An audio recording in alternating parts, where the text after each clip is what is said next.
Ya, Halo, halo. iya. Apa kabar semuanya sehat? Luar biasa, guys. Haleluya. Ya, terima kasih kesempatan yang diberikan kepada saya. Sebulan yang lalu diberikan kesempatan oleh Kak Sony. Halo Kak Sony, terima kasih buat kesempatan yang diberikan. Senang bertemu dengan komunitas-komunitas ini adalah komunitas anak muda yang luar biasa yang memberikan waktunya untuk melayani Tuhan. Ya, perkenalkan nama saya Erika Dumaira Boru Sitorus. Saya lulusan S1 Sunargeo dan saat ini saya sedang melanjutkan studi saya yaitu ambil S2. Mohon maaf ya teman-teman kalau agak berisik karena saya sekarang lagi ada di kafe karena kita tadi berhenti di jalan. Tadi pagi saya ada pelayanan ibadah, terus siang tadi saya ngikutin seminar bisnis, terus lanjut lagi malam ini saya melayani Tuhan. Itu semua karena kemurahan Tuhan. Ya, kita semua percaya bahwa segala sesuatu yang kita kerjakan, yang kita lakukan ketika kita mengerjakannya untuk kemuliaan bagi nama Tuhan, pasti Tuhan akan menolong dan memberkati kita semua. Amin. Ini sepertinya saya ngerasa saya perempuan sendiri nih. Boleh yang perempuan, boleh yang dibuka kameranya. Biar kita saling mengenal, saling tahu satu sama lain. Halo, halo Kak Gamaliel. Hutasoit ya, sama-sama orang Batak kita ya. Ya, biar nggak tegang-tegang kali kita saudara-saudara. Ya, ya. Ini kita mulai saja. Mulai Ya, ya, Langsung oh, kali ya, selama 30 menit ke depan. boleh tolong Kak Erika. Ya, shalom semuanya. Shalom. Salam kenal ya, karena pepatah mengatakan tak kenal maka tak sayang. Jadi kalau kita tidak saling mengenal, gimana nih kita bisa sampaikan firman Tuhan, bisa sampai ke kalian gitu ya. Oke, minta tolong yang bagian multimedia bisa ditayangin slide firman Tuhan yang akan saya bawakan malam hari ini dengan tema yaitu God Restored Heart, yaitu hati yang dipulihkan oleh Tuhan. Haleluya. Ya, ini bagus banget ya tema kita malam hari ini. Saya mau ambil tema ini dari sebulan yang lalu saya persiapkan karena saya percaya Tuhan punya maksud dan tujuan. Tuhan mau sampaikan firman Tuhan ini untuk kita semua anak-anak muda yang sering gagalnya itu selalu di hati ya. Ada apa sih sebenarnya di hati ini? Jadi kita mau sama-sama bahas ya. Di dalam pembacaan kita buka Alkitab kita dalam Ulangan 30 ayat yang ke-6. Kira-kira bisa ditampilin nggak ya di sini kalau ayat firman Tuhan?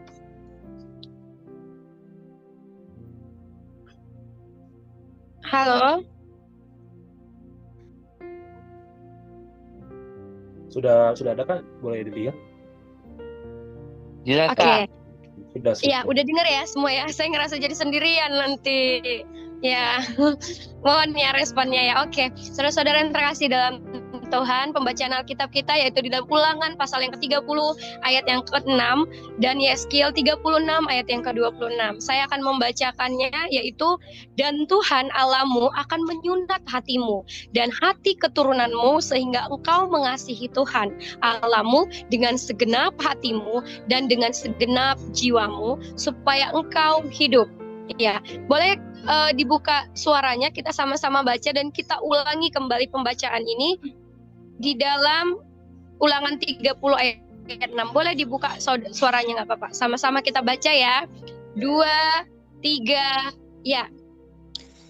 Dan Tuhan Allahmu akan menyunat hatimu dan hati keturunanmu sehingga engkau mengasihi Tuhan Allahmu dengan segenap hatimu dan dengan segenap jiwamu supaya engkau hidup. Haleluya. Amin. Demikianlah kebenaran firman Tuhan. Terpujilah Kristus. Berbahagialah saudara-saudara, teman-teman semua yang malam hari ini hadir, memberikan waktu, kesempatan, bahkan memberikan diri kalian untuk sama-sama kita belajar kebenaran firman Tuhan pada malam hari ini ya. Bukan hanya tertulis di dalam Ulangan pasal 30 ayat yang ke-6, tetapi juga tertulis di dalam Yeskiel 36 ayat ke-26. Yaitu dikatakan di sana, kamu akan kuberikan hati yang baru dan roh yang baru di dalam batinmu, dan aku akan menjauhkan dari tubuhmu hati yang keras dan akan kuberikan kepadamu hati yang taat. Haleluya. Ya, lanjut slide-nya. Ya. Tema malam hari ini adalah hati yang dipulihkan Tuhan. God restored heart. Ya, hati yang dipulihkan oleh Tuhan. Seperti apa sih hati yang dipulihkan oleh Tuhan itu, teman-teman, saudara-saudara? Apa sih bedanya hati yang hancur, hati yang remuk, hati yang udah dipulihkan itu bedanya apa? Yuk kita sama-sama belajar. Next slide.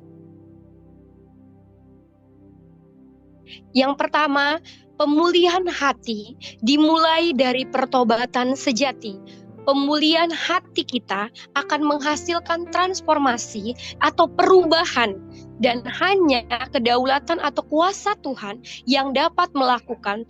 Tuhan akan mengubah mulai dari hati, pola pikir, sikap, karakter, dan sikap mental. Iya, ini yang pertama yang mau kita bahas, yang mau saya terangkan atau yang mau saya sampaikan kepada anak-anak muda yang ada di komunitas ini. Yang pertama adalah Tuhan mau pulihkan hatimu, Tuhan mau ubah engkau ketika pola hati kita, pola pikir kita, karakter kita, sikap mental kita itu menjadi orang yang punya mindset tujuan hidup yang jelas. Karena di dalam kehidupan ini semua punya tujuan. Amin. Saya percaya teman-teman semua punya cita-cita. Saya percaya teman-teman semua punya masa depan. Saya percaya teman-teman semua punya sesuatu hal yang akan ditargetkan dalam beberapa tahun ke depan. Tetapi sebelum kalian sampai atau kalian bisa mencapai apa yang kalian tujukan, apa impian kalian ke depan, kalian harus pulihkan dulu hati kalian ini benar-benar di dalam Tuhan supaya tidak goyah. Karena ketika pondasi itu tidak kuat, maka robohlah rumah tersebut. Tapi ketika hati kalian, pondasi yang kalian bangun itu kuat, mental kalian sudah benar, karakter kalian benar, apapun yang kalian kerjakan, apapun yang kalian lakukan, kemanapun kalian pelayanan, kalian pasti akan berhasil dan beruntung. Karena apa? Hati, karakter, dan pola pikir kalian, mindset mental kalian sudah dibentuk di dalam Tuhan. Amin. Sama-sama katakan amin. Amin ya. Haleluya. Yang pertama, amin, haleluya.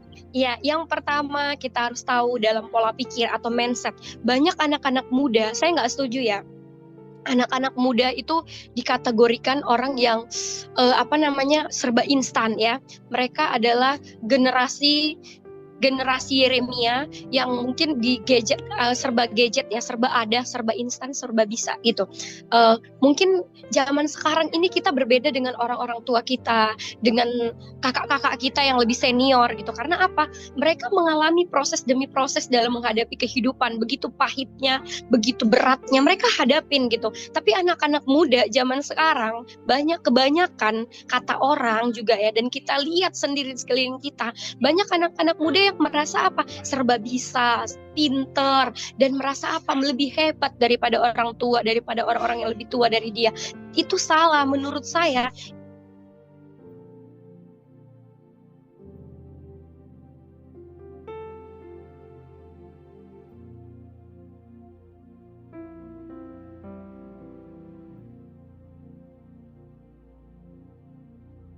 Jangan merasa kita ini udah hebat, kita ini udah bisa, kita anak muda, kita punya semangat.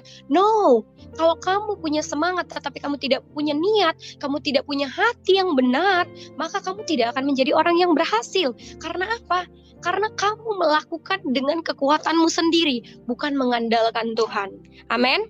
Yang pertama adalah pola pikir, mindset kita. Kita harus ubah pola pikir atau mindset kita supaya mindset kita menjadi mindset yang lebih baik, supaya kita benar-benar memiliki pikiran yang jelas. Satu lagi, jadilah orang yang positif agar setiap apapun yang kita kerjakan, ketika kita melihat dan menilai orang tersebut, jangan langsung, oh dia kayak gini sih, oh ini, jangan pernah menilai orang lain dari kekurangannya, tapi nilailah setiap orang yang ada sekelilingmu adalah hal-hal positif ada dalam dirinya. Karena saya percaya teman-teman semua, sahabat-sahabatku semua, anak-anak muda yang ada di sini, yang hadir di sini di Zoom ini, mungkin kita tidak saling kenal ya, tetapi secara kasat mata atau secara langsung, tetapi kita sudah saling mengenal di dalam Tuhan. Saya percaya kita ketika saling melihat orang lain, dan saya percaya kalian semua punya talenta masing-masing, kalian punya karunia masing-masing, kalian punya sesuatu hal yang luar biasa yang Tuhan taruh dalam hidup kalian. Amin.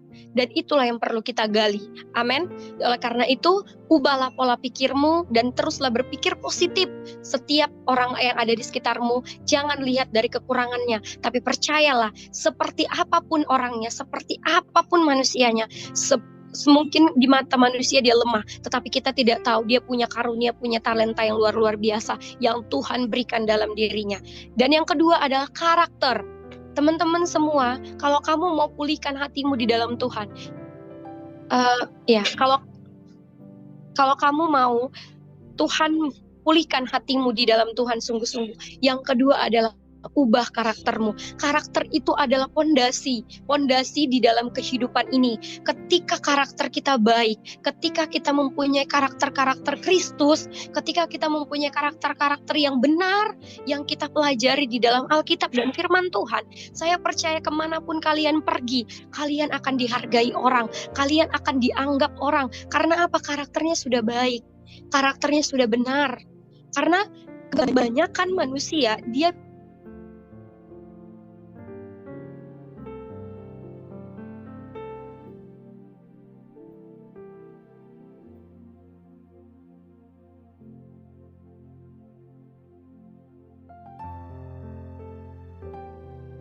kita sama-sama anak-anak muda di tempat ini. Kita ubah pola pikir kita. Yang kedua, kita ubah karakter kita. Kita cara berpikir kita, karakter yang Tuhan Yesus ajarkan. Amin. Yang ketiga, sikap mental. Jadilah anak-anak muda, anak-anak Kristen, anak-anak Tuhan Yesus yang punya mental yang kuat. Ketika engkau diperhadapkan dalam masalah, ketika engkau diperhadapkan di dalam cobaan atau rintangan hidup, jangan pernah protes, jangan pernah merasa kamu lemah, jangan pernah merasa bahwa kamu itu tidak ada apa-apanya. Tapi ketika kamu punya sikap hati yang kuat, sikap mental yang benar-benar selalu semangat gitu ya, kamu pasti bisa melewati masalah tersebut. Saudara-saudara yang terkasih dalam Tuhan, saya mau kasih tips ya. Masalah itu bisa besar ketika kita melihat masalah itu besar. Tapi ketika kita melihat masalah itu adalah masalah yang kecil, kita akan melihat bahwa masalah yang besar tadi menjadi kecil. Karena apa? Karena kita punya sikap hati, sikap mental kita yang benar. Karena kita tahu Tuhan mengizinkan kita mengalami masalah, mengizinkan kita menghadapi persoalan, karena Tuhan tahu kita mampu. Amin. Tuhan tahu kita sanggup, Tuhan tahu itu bisa kita lewati, karena kita adalah orang-orang yang lebih dari pemenang. Amin. Sama-sama kita katakan, kita lebih dari pemenang. Kita lebih dari pemenang. Amin. Yes. Good. Kita adalah anak-anak muda generasi Yeremia yang lebih dari pemenang. Lanjut, slide selanjutnya.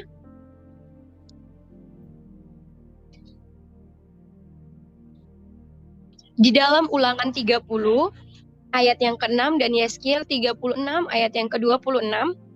Saudara-saudara yang terkasih dalam Tuhan, di situ tadi sudah kita baca.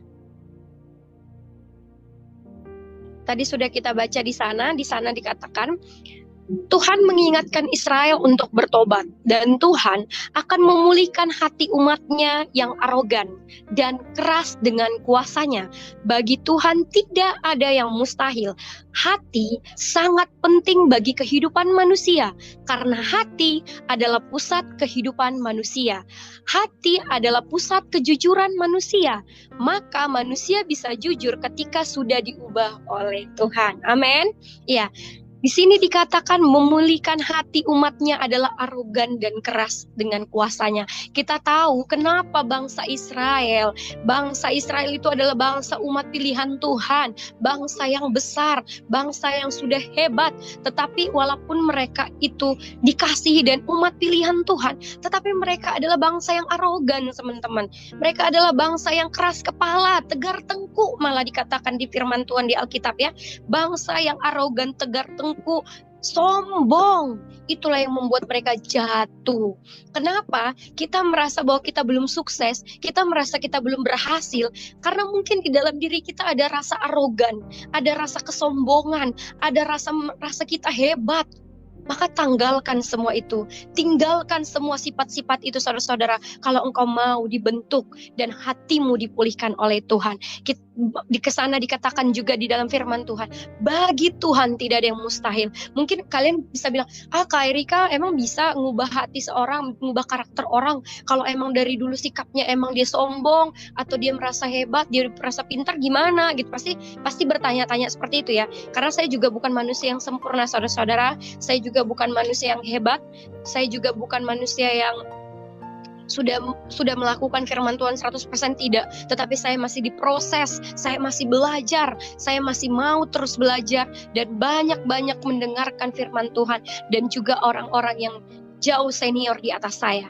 Jadi kita sama-sama belajar di sini. Bagaimana sih cara menanggalkan sikap arogan, sikap sombong, keras kepala, tegar tengkuk. Yang pertama adalah milikilah hati yang benar-benar di dalam Tuhan. Ketika engkau mau melepaskan sikap-sikap atau karakter-karakter yang tidak baik itu, mari serahkan hidupmu di bawah kaki salib Tuhan. Percayakan hidupmu ke dalam tangan Tuhan. Semua orang di dalam dunia ini, semua agama yang ada di Indonesia, bahkan di negara ini, semuanya mengajarkan kebaikan. Oleh karena itu, mari kita sama-sama belajar bagaimana sih memiliki sikap hati yang benar itu. Ketika kita punya hati yang sombong, tegar tengkuk, caranya adalah apa? Minta kepada yang Maha Kuasa, minta kepada Tuhan. Tuhan, aku mau hatiku dipulihkan. Tuhan, aku mau hatiku diubah. Tuhan, aku mau jadi pribadi yang benar-benar di dalam Engkau. Minta kepada Tuhan, karena hati, pikiran, dan diri kita yang menciptakan itu adalah Tuhan yang Maha Kuasa, yaitu Tuhan kita yang pencipta, sang pencipta kita. Minta sama Tuhan gitu. Rendahkan dirimu di hadapan Tuhan.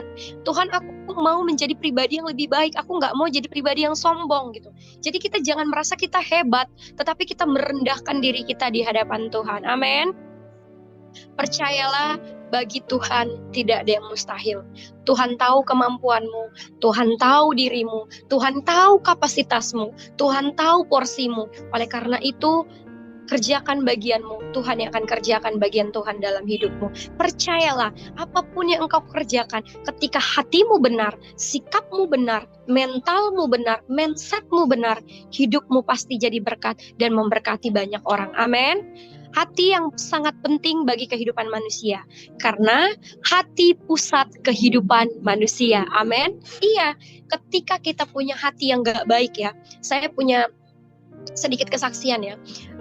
Saya punya saudara atau teman terdekat saya.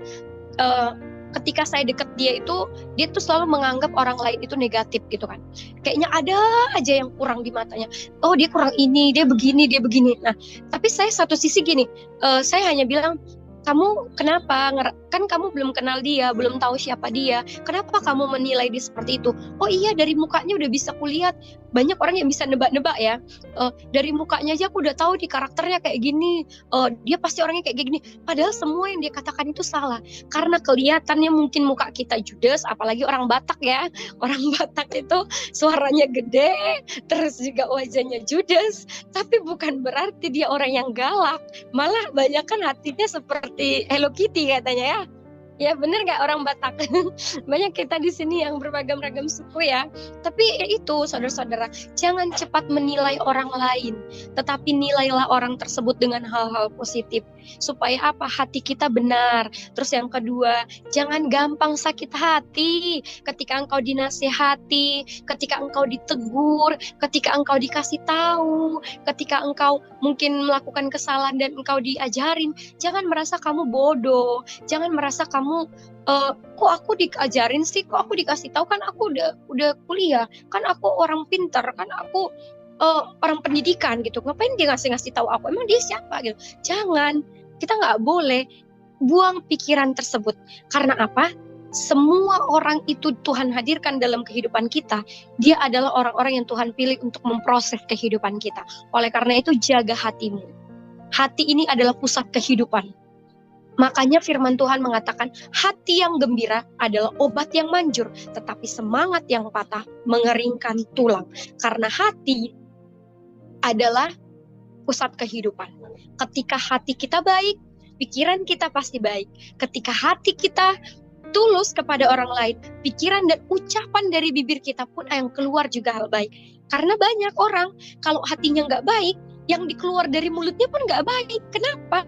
Karena memang itulah kehidupan ini, saudara-saudara. Karena hati ini adalah pusat kehidupan. Makanya kalau orang udah kena sakit kanker hati, nah itu udah kebanyakan dibilang apa? Kebanyakan menyimpan akar kepahitan. Karena dia banyak menyimpan kesalahan orang lain. Karena apa? Karena dia memendam semua masuk. Dia menganggap semua sampah-sampah itu di dalam hatinya dikumpulin sampai jadi kepahitan. Dan menyebar sakit gitu di dalam dirinya. Tetapi ketika hati kita benar, hati kita tulus, hati kita murni di dalam Tuhan, maka penyakit-penyakit tersebut pun akan terbuang. Karena apa? Hati ini adalah pusat. Hati adalah pusat kehidupan manusia. Itu adalah semua, apapun agama di dunia ini pasti mengajarkan tentang hati yang baik dan benar. Tidak ada agama yang tidak baik, tidak ada agama yang salah. Semuanya itu benar, semuanya itu mengajarkan hal-hal yang baik. Saya tidak pernah ya mengatakan agama saya lebih baik daripada orang lain. No, tidak. Karena kita semua punya yang namanya hak asasi manusia. Kita punya yang namanya pilihan. Setiap orang berhak memilih agama, memilih hidupnya mau jadi apa. Tetapi semuanya pasti punya konsekuensi, pasti punya yang namanya konsekuensi, apa yang harus dikerjakan pasti ada.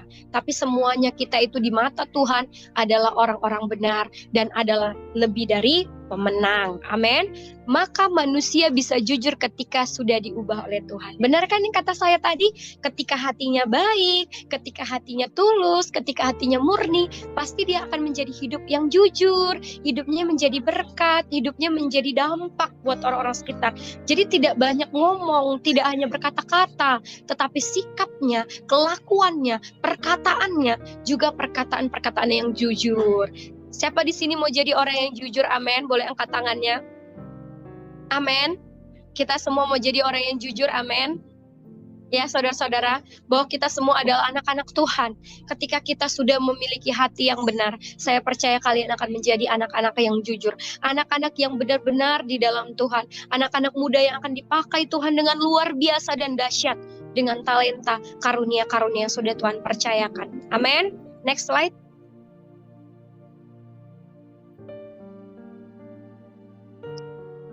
Hati merupakan pusat penyimpanan data kelemahan kita, ya. Dan sekalipun kelebihan kita dan tempat pusat rekaman dosa umat manusia. Manusia tidak dapat memulihkan hati yang rusak karena manusia adalah orang berdosa. Tetapi ketika kita serahkan kepada Tuhan serta mengandalkan Tuhan, menaruh harapan dan percaya kepada Tuhan Yesus Kristus, maka Tuhan sanggup memulihkan. Amin. Benar kan? Hati ini adalah pusat bagi kehidupan manusia. Pusat kebenaran itu ada di hati. Kita tahu orang tersebut itu suka atau enggak sama kita, itu terpancar dari wajahnya, tetapi itu semua terakumulasi di hatinya. Hatinya yang merekam semua tersebut dan terlihat di wajah dan ucapannya. Amin. Next slide. Iya, kita masuk ke dalam poin-poinnya, bahwasannya hati yang benar-benar di dalam Tuhan atau kata kunci yang benar-benar sudah dipulihkan itu seperti apa? Yang pertama adalah mengapa dengan hati. Haleluya. Hati di dalam bahasa Inggrisnya heart, Ibraninya lebab, artinya jantung. Budaya Yahudi atau jantung merupakan atau melambangkan sumber perasaan senang, sedih, benci, sumber pikiran, sumber pertimbangan, juga hati, maknanya sumber sikap hidup atau tabiat. Inilah yang sering kita sebut ya, bahasa zaman sekarang, oh tabiatnya kayak gini, oh tabiatnya begini, oh ini kayak gini. Itu yang sering kita sebut ya, itu tabiat, sama dengan karakternya gitu. Tabiat itu adalah karakter-karakter yang sudah dibangun bukan hanya hari ini, bukan hanya seminggu, bukan hanya sebulan, bukan hanya setahun, tapi sudah panjang, sudah lama. Bahkan mungkin dari dia kecil dia punya tabiat seperti ini, dia punya sikap hati seperti ini. Karena apa? Karena dia tidak mau berubah. makanya dia punya tabiat yang kurang baik. Tetapi kalau dia dari kecil atau dari didikan masih sekolah, dia punya tabiat atau karakter yang baik, sampai dewasa pun, sampai jadi orang tua pun, dia akan punya tabiat yang benar di dalam Tuhan. Amin. Ya. Di dalam bahasa Ibraninya lebab ya, artinya jantung. Makanya dibilang pusat dari kehidupan manusia. Next slide. Berarti jika kita katakan kita mengasihi Tuhan dengan segenap hati, maknanya menempatkan segala perasaan dan hati kita di dalam kehendak Tuhan. Yang kedua, hati perlu dipulihkan dalam Kristus, karena hati merupakan inti rohani dalam satu pribadi. Kita bisa baca dan kita bisa buka di dalam Amsal 4 ayat 23. Bisa ada satu orang yang bantu saya untuk membacakan? Siapa aja boleh?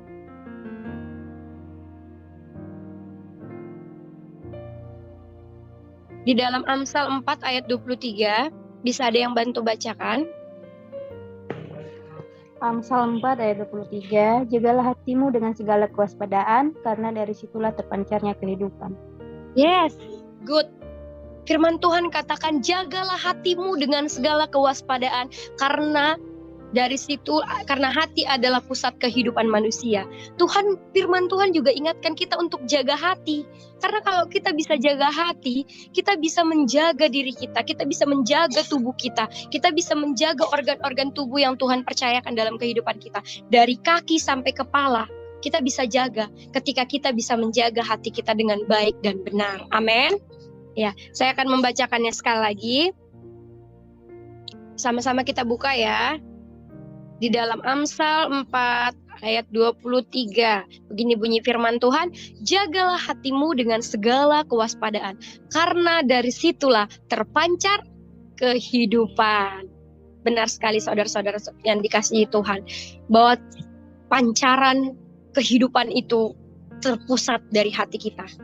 Apa yang kita tanam, apa yang kita pendam, apa yang kita rekam di dalam hati kita, maka akan terpancar dari kehidupan kita sehari-hari. Maka akan terlihat dari kehidupan kita sehari-hari. Apakah kita menjadi berkat atau kita menjadi batu sandungan di sekitar kita, di sekeliling kita. Apakah ketika kita ditempatkan berbeda dengan agama atau dengan orang-orang lain yang berbeda dengan agamanya kita, apakah kita bisa menghargai mereka?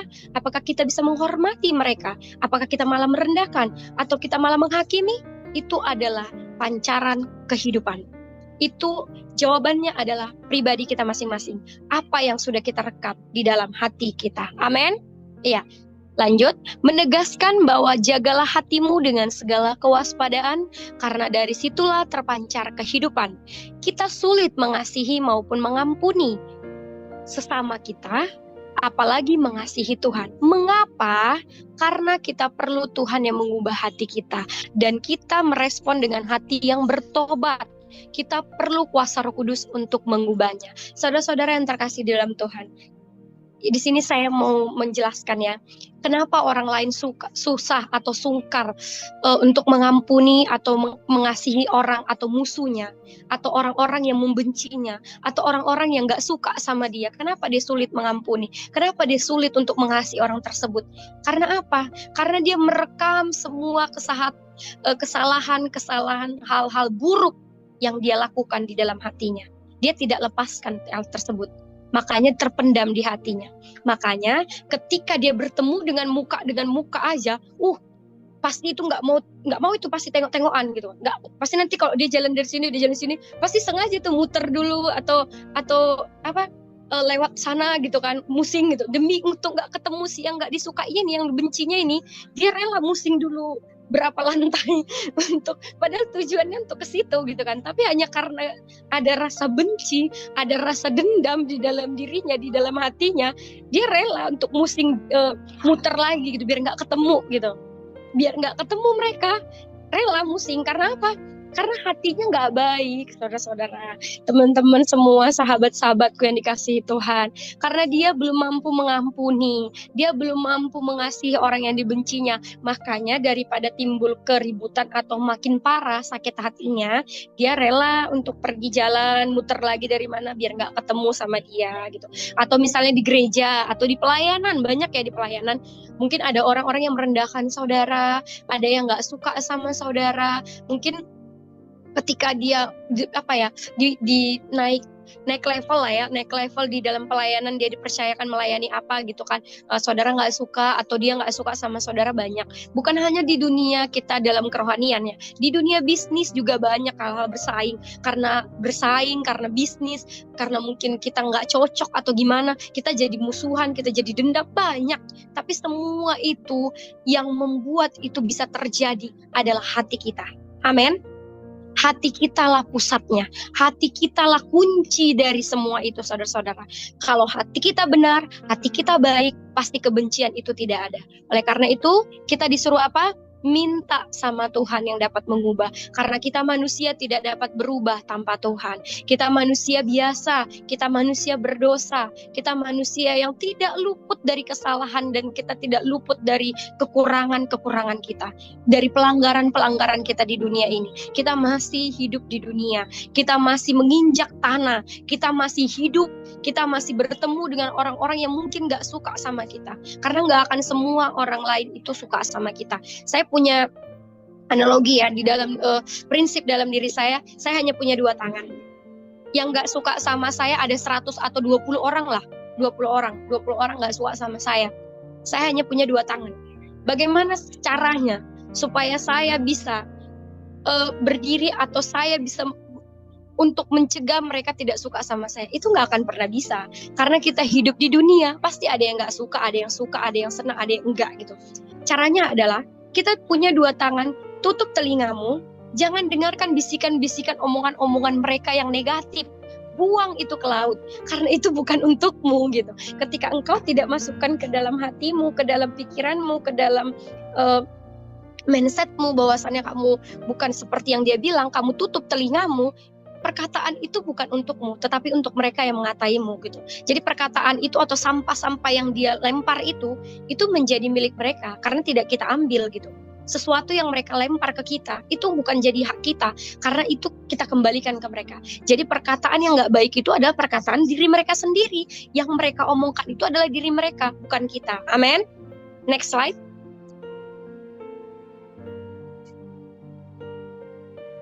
Mengapa hati menjadi perhatian Tuhan? Sebab hati merupakan pusat kendali hidup. Kalau hati kita sudah dipulihkan oleh Tuhan, maka hubungan kita dengan Tuhan, dengan sesama, dengan orang-orang di sekitar kita juga pasti akan dipulihkan. Dalam Kristus pasti kita memiliki damai sejahtera. Amin.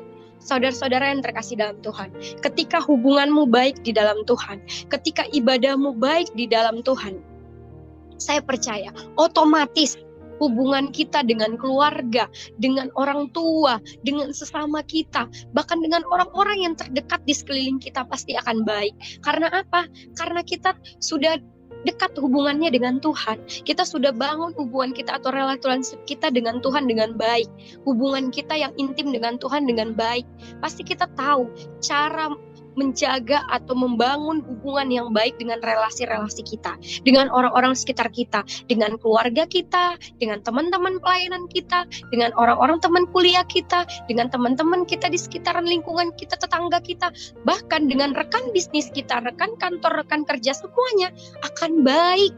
Kalau engkau bisa menjaga hatimu, kalau engkau benar-benar punya hati yang tulus, kalau engkau punya hati yang sungguh-sungguh, tidak dendam, tidak benci, tidak gampang tersinggung, tidak gampang sakit hati, tidak gampang marah. Pasti itu otomatis, karena gak mungkin dia bisa baik hubungannya dengan Tuhan, tetapi dia ketemu sahabatnya, ketemu keluarga orang tuanya gak baik hubungannya.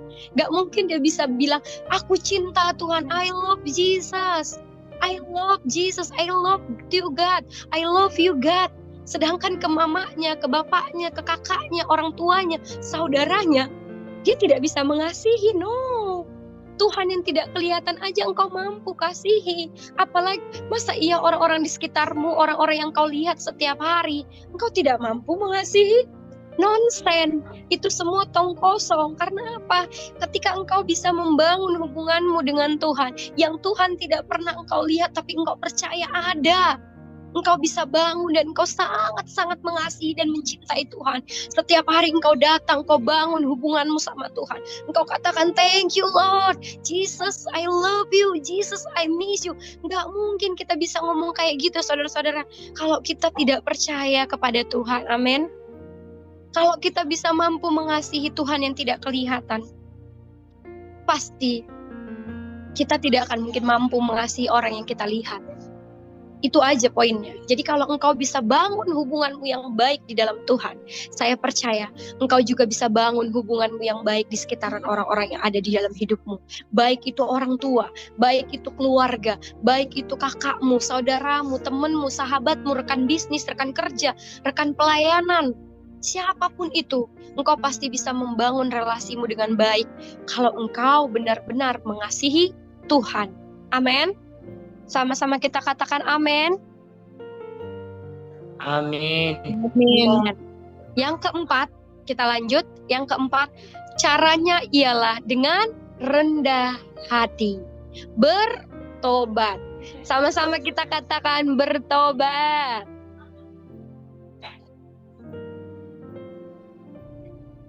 Halo teman-teman semua ya, sama-sama kita katakan bertobat.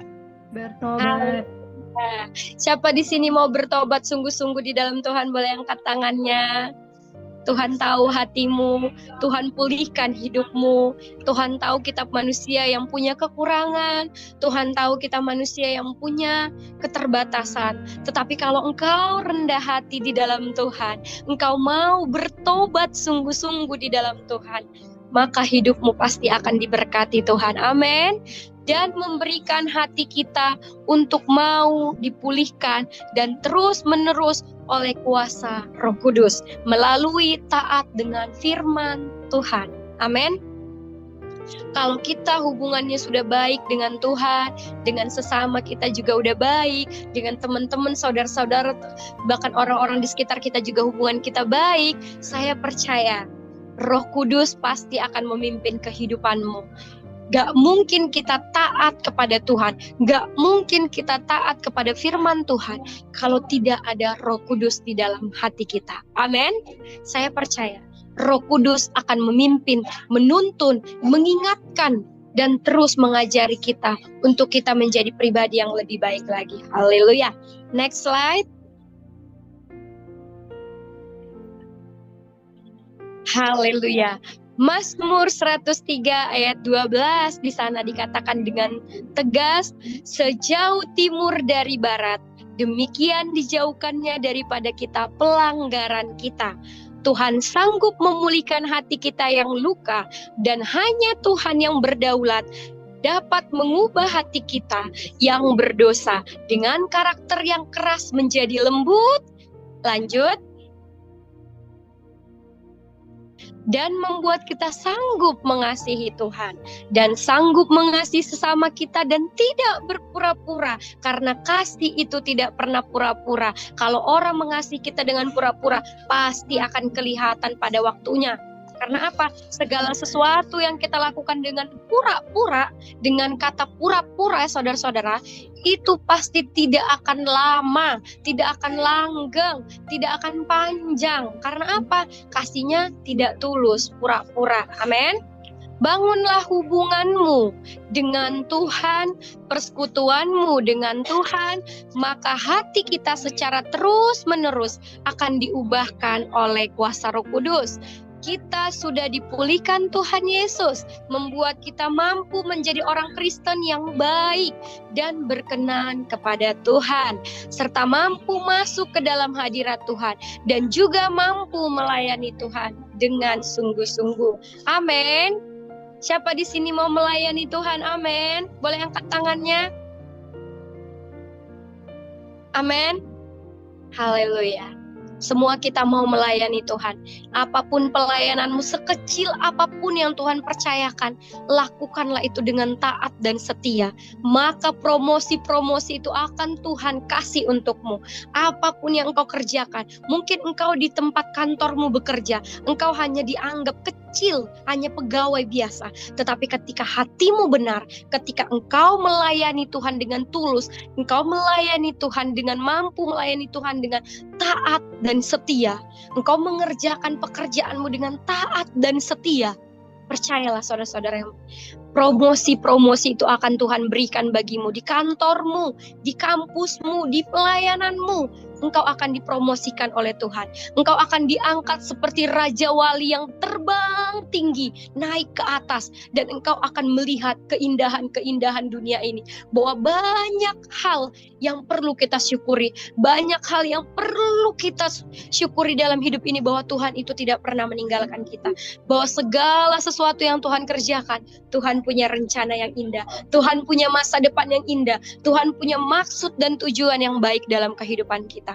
Saudara-saudara yang terkasih di dalam Tuhan, kesimpulan firman Tuhan pada malam hari ini adalah, jagalah hatimu, karena hati adalah pusat kehidupan. Jagalah relasimu dengan Tuhan, jagalah hubunganmu dengan Tuhan, maka engkau akan dapat menjaga hubunganmu dengan orang tuamu, dengan sahabatmu, dengan keluargamu, dengan saudara-saudaramu, dengan teman-temanmu, dengan rekan kerjamu, rekan bisnismu. Engkau pasti bisa menjaga ketika pusat kehidupan ini, yang kecil ini loh, yang paling kecil di bagian tubuh kita, hati. Hati, H-A-T-I, hanya 4 huruf, tetapi maknanya sangat besar dalam kehidupan ini. Inilah pusat kehidupan itu. Ketika kita bisa mengerjakan yang 4 huruf ini, kita jaga dengan baik. Hati, H-A-T-I, kita kerjakan bagian kita, maka Tuhan akan mengerjakan bagian Tuhan untuk hidupmu. Amin. Amin, saudara-saudara. Amin. Amin. Iya, next slide. Begitulah, amin. Masih ada lagi, next slide. Masih ada atau udah selesai? Haleluya, praise the Lord. Haleluya. Tuhan tahu kehidupanmu, saudara-saudara. Tuhan tahu apa yang kau perlukan. Tuhan tahu apa yang kau butuhkan. Apapun profesimu, apapun pekerjaanmu, apapun pelayananmu, apapun bisnismu, pasti akan berhasil dan beruntung ketika engkau bisa menjaga hatimu dan engkau selalu melakukannya dengan taat dan setia. Amin. Pemain